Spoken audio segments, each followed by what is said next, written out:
Le fils de cette femme a disparu, et un étrange garçon avec un sac sur la tête est apparu à sa place. À présent, elle doit trouver comment résoudre cette situation terrifiante. Cette histoire commence en Espagne, en 1975. Un groupe d'enfants d'un orphelinat local joue à un jeu appelé 1, 2, 3, tape le mur.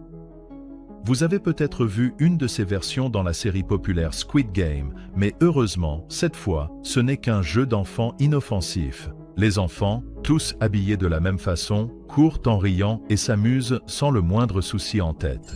Soudain, le téléphone sonne à l'orphelinat. L'une des filles, Laura, est sur le point d'être adoptée. Elle va enfin avoir une vraie famille. Les années passent. Laura est maintenant une femme adulte. Elle a un mari aimant, Carlos, et un fils adopté, Simon. Le garçon a une imagination débordante et invente sans cesse des amis imaginaires. La famille emménage dans le même orphelinat où Laura a passé son enfance. Ce n'est plus qu'une grande vieille maison au bord de la mer. Il y a un grand phare à proximité, bien qu'il ne fonctionne plus depuis de nombreuses années. Laura rêve de restaurer l'orphelinat et d'en faire un établissement pour enfants handicapés. Pendant que les ouvriers s'occupent des rénovations, elle passe du temps avec son mari puis part se promener avec son fils. Laura et Simon se dirigent vers l'ancien phare. Il y a une grande grotte juste à côté. Simon entre à l'intérieur et dit à sa mère qu'il y a un garçon qui vit dans la grotte. Il veut l'inviter à venir chez eux. Laura pense qu'il s'agit d'une simple invention de son fils. Pourtant, des empreintes sont bien présentes dans la grotte. Sur le chemin du retour, Simon sème des coquillages sur le sentier. Il dit que cela guidera son nouvel ami jusqu'à leur maison. Il commence à pleuvoir. Une voiture s'arrête devant l'orphelinat. La femme se présente comme Benigna, une assistante sociale. Elle souhaite parler de Simon.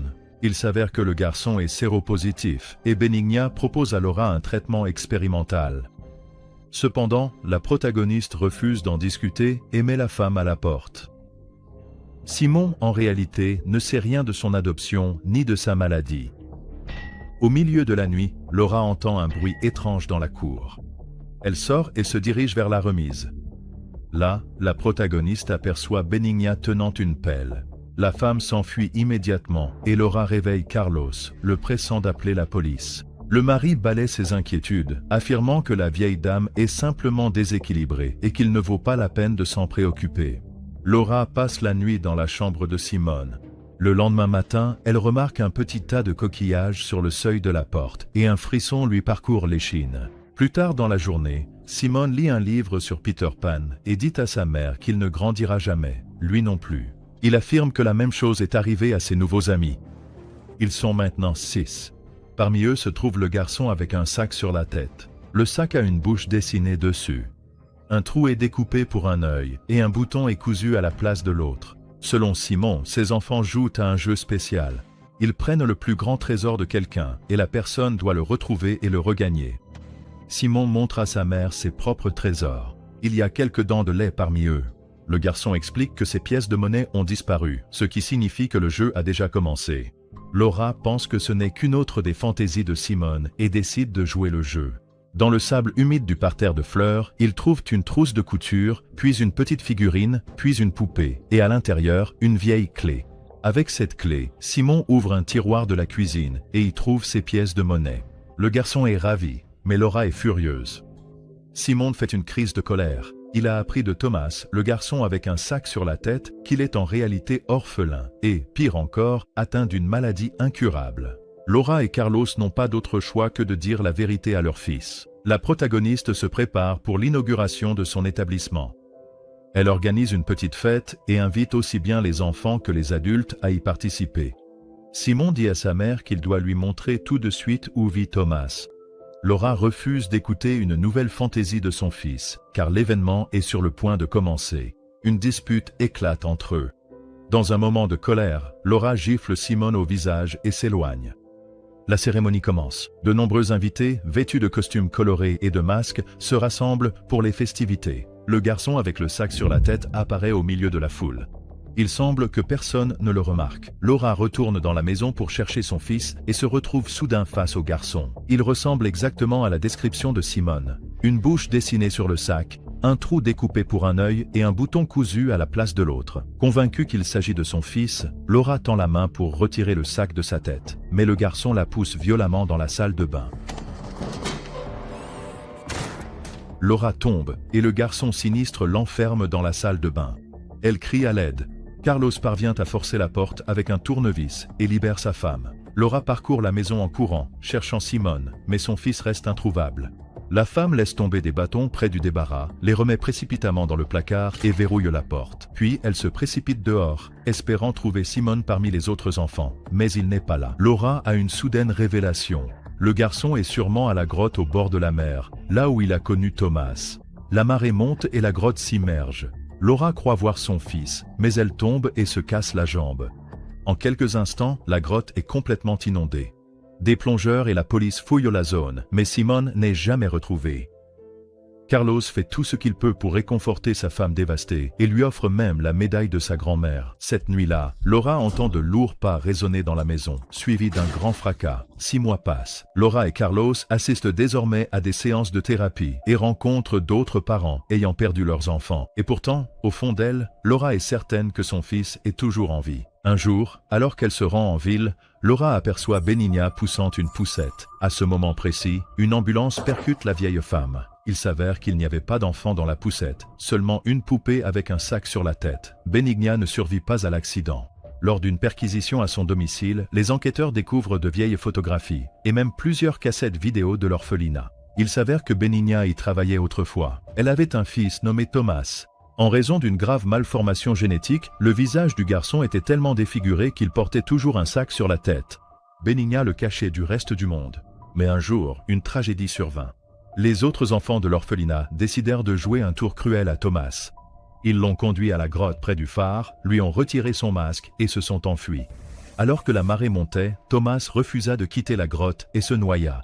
Il avait trop honte pour laisser quiconque voir son visage effrayant. Laura ressent constamment une étrange présence dans la maison. Carlos croit que sa femme perd lentement la raison. Laura assiste à une conférence de psychanalyse. Au cours de la discussion, elle admet qu'en réalité, il lui faut non pas un psychologue, mais un exorciste. Elle est convaincue que son fils a été enlevé par Thomas, mais cela semble impossible puisque Thomas est mort il y a 30 ans. Désespérée de trouver des réponses, Laura invite une médium nommée Aurora chez elle. La femme se met en transe, tentant de remonter dans le passé. Alors qu'elle traverse la maison, Aurora commence soudainement à entendre les pleurs d'enfants résonner tout autour d'elle. Selon Aurora, 5 enfants se cachent dans l'une des pièces. Ils souffrent terriblement. La médium les entend pleurer et dire que quelqu'un les a empoisonnés. Laura est choquée, car elle se souvient de l'orphelinat uniquement comme d'un endroit heureux. Mais Aurora insiste sur le fait que la maison est hantée par les esprits des enfants. Laura commence à sentir que les fantômes veulent jouer avec elle, et que c'est pour cela qu'ils ont pris Simone. En suivant leurs indices, la femme se rend à l'ancien hangar et découvre un compartiment caché. À l'intérieur, elle trouve plusieurs sacs remplis de chaux. Quand la protagoniste les ouvre, elle voit des crânes, des os et des squelettes. Apparemment, c'est tout ce qui reste de ses amis d'enfance. Laura appelle la police et l'horrible vérité éclate enfin au grand jour. Après avoir perdu son fils, Benigna a empoisonné les orphelins pour se venger de leurs mauvaises blagues. Laura avait été adoptée avant que cela n'arrive, et c'est ce qui lui a sauvé la vie. Carlos supplie sa femme de laisser derrière elle cet endroit maudit. Elle refuse, alors l'homme s'en va seul en voiture. Laura remplace les nouveaux meubles de l'orphelinat par les anciens, dresse la table, place des couverts pour 5 enfants et s'assoit, invitant les fantômes à dîner. Malheureusement, rien ne se passe. Elle propose aux fantômes leur jeu d'enfance préféré. Si elle gagne, elle retrouvera Simone. Laura prononce les mots 1, 2, 3, soleil.